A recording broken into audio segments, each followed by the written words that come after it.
RRB எக்ஸாம்ல இந்த question ப்ரீவியஸா கேட்டிருக்காங்க.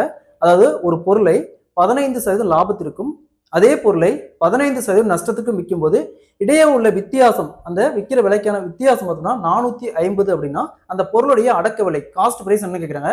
ஸோ பர்சன்டேஜ்ல இந்த மாடல் சமைக்கிறாங்க, எப்படி குயிக்கா சால்வ் பண்ணுறது பார்க்கலாம். கொஸ்டின்ல ஒரு பொருளை 15% நஷ்டத்திற்கும் அதே பொருளை 15% லாபத்திற்கும் விற்கும் போது இடையே உள்ள வித்தியாசம் 450 அப்படின்னா அந்த பொருளுடைய அடக்க விலை காஸ்ட் பிரைஸ் என்ன கேட்கறாங்க.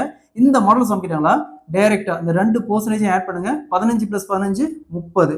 ஸோ 30%. இந்த 30%க்கு தான் இந்த 450. எப்பவுமே ஒரு பொருளுடைய அடக்க விலை பார்த்தோம்னா 100%.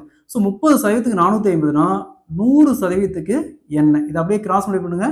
450 × 100% வகுத்தல் 30%. ஸோ இந்த 0% கேன்சல் பண்ணிடலாம்.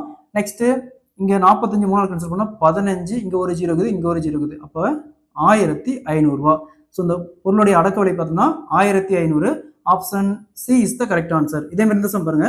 ஒரு பொருளை 20% நஷ்டத்திற்கும் அதே பொருளை 20% லாபத்திற்கும் விற்கும் போது இடையே உள்ள வித்தியாசம் 400 அப்படின்னா அந்த பொருளுடைய அடக்க விலை காஸ்ட் பிரைஸ் என்ன கேட்கறாங்க. இதே மாதிரி இந்த சம் சால்வ் பண்ணிக்கிற ஆன்சரை கமெண்ட்